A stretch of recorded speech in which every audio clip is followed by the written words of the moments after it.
And so instead of asking somebody for something, we may open an email.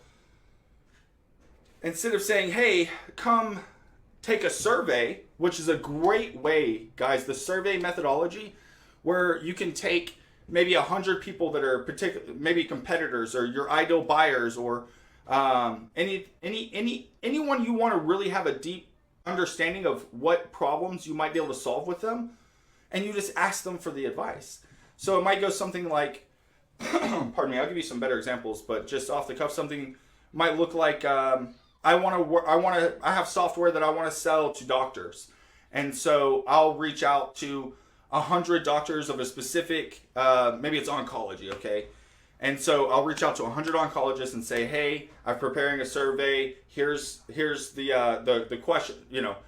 When it comes to the number one thing that keeps you up at night, or what's the number one problem when facing finding funding for research, or what's the number one problem when something slightly related to a benefit of what the product that we are selling or developing provides.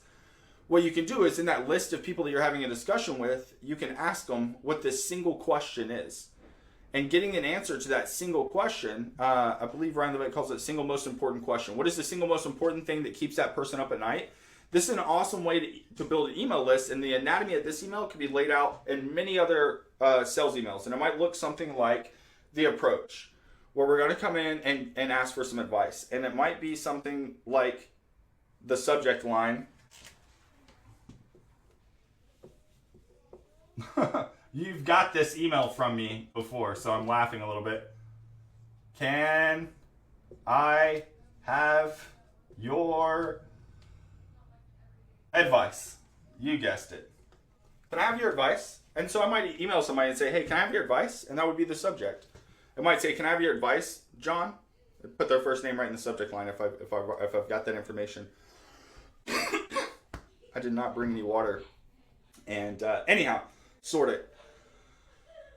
So I can be more specific on the wording, but overall I just want to say that the first thing we're doing is asking for advice. The first thing they see in the email is that they're being positioned as somebody of knowledge, and who doesn't want to be asked for their advice versus could you give me some information, or would you be willing to help me, or could you try out this any of that. Ask for their advice, and what it'll do is it'll give us the door to follow up, either with people who give advice and don't buy your product. What is it? You don't like me? You hate me? You hate the product? Which one is it?